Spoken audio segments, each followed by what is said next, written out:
रुक्मणी जी को कैसे प्रेम हुआ कृष्ण से?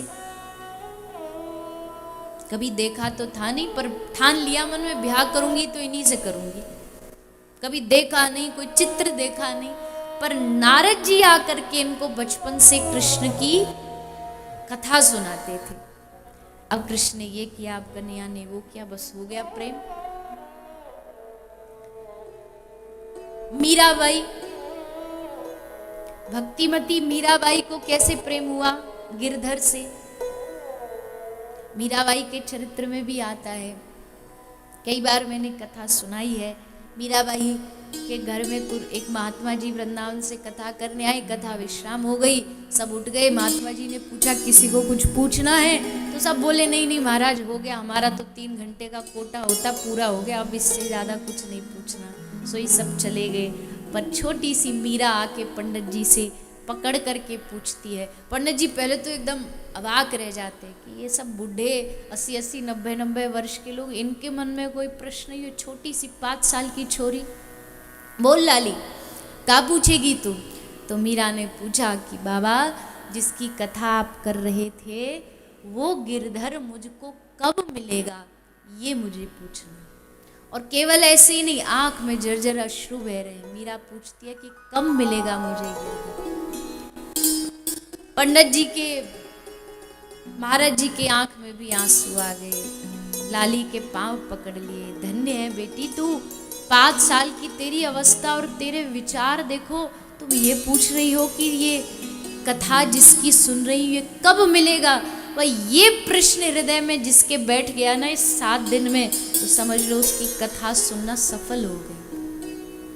कि जिसकी इतनी चर्चा सुन रहे हैं, जिस भगवान के लिए बैठे हैं, उसकी प्राप्ति के लिए मन में लालसा, कोशिश, जैसे धन को पाने की लालसा, जैसे परिवार को पाने की लालसा होती है, नाम पाने की, इज्जत पाने की लालसा होती है, वैसे ही भगवान को पाने की जब लालसा हो जाए तब समझना कि अब कथा, अब तुम कथा में नहीं बैठे हो, अब कथा तुम में बैठ गई है।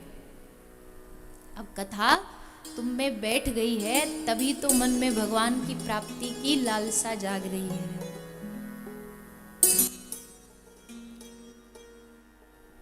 तो यही इस कथा का लाभ है, यही इस कथा की महिमा है। ये कथा सोए हुए को जगाने का काम करती है। रामचरितमानस कहती है, मोह निशा सब सोवनहारा। इस दुनिया में सब व्यक्ति मोह में सोए हुए हैं, पर उससे जगाएगा भगवान का नाम, भगवत कथा। कोई महापुरुष ही होगा जो हाथ पकड़ करके हमें जगा करके भगवान की ओर लेकर के जाएगा और हमें भगवान के भजन से जोड़ेगा। भक्ति ही इस 7 दिवसीय कथा का एकमात्र सार है। देखो भागवत में 4 अक्षर हैं, भा, ग, व, त, और ये चारों ही अक्षर पूरी भागवत का सार है। इन 4 अक्षरों से क्या प्रतिपादित होता है? पहला अक्षर है भ। भ का मतलब होता है भक्ति। पहली चीज जो भागवत से आपको पानी है इन 7 दिनों में, सुन लीजिएगा, पहली चीज क्या पानी है? बोलिए ना, भक्ति।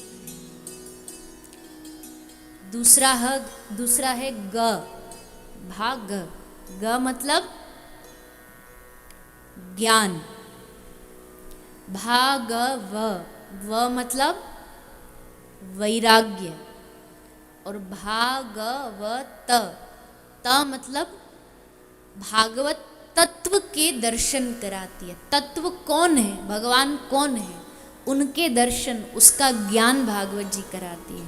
तो ये चारों चीज जो हैं ये भागवत प्रदान करती है और इसी को पाने के लिए आपको यहाँ बैठना है।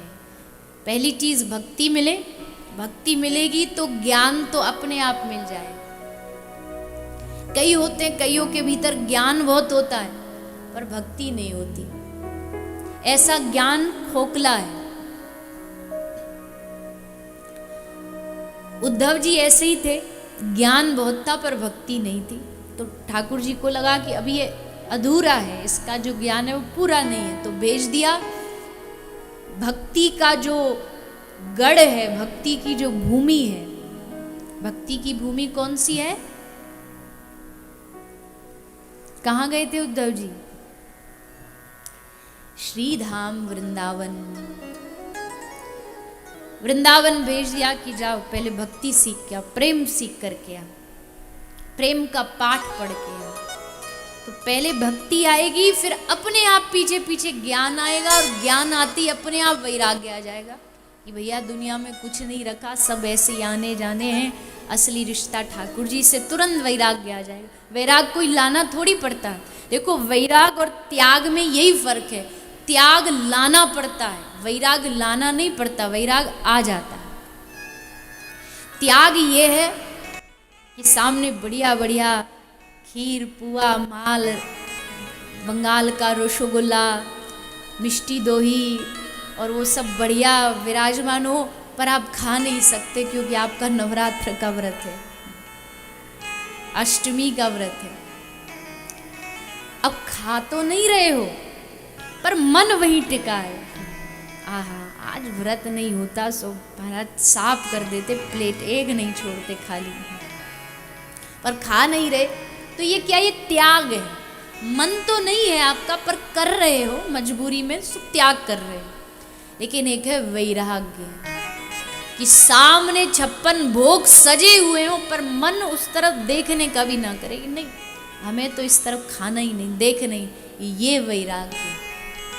त्याग कोई भी कर सकता है पर वैराग्य वही कर सकता है जिसके जीवन में कथा बैठ गई है, वैराग्य उसमें ही जागता है। तो भागवत त्याग नहीं कराती, भागवत वैराग्य प्रदान करती है। तो भक्ति आएगी, ज्ञान आएगी और वैराग्य आएगा, और ये तीनों जब आ जाएंगे तब तत्व के यानी भगवान के दर्शन अपने आप प्राप्त हो जाएंगे।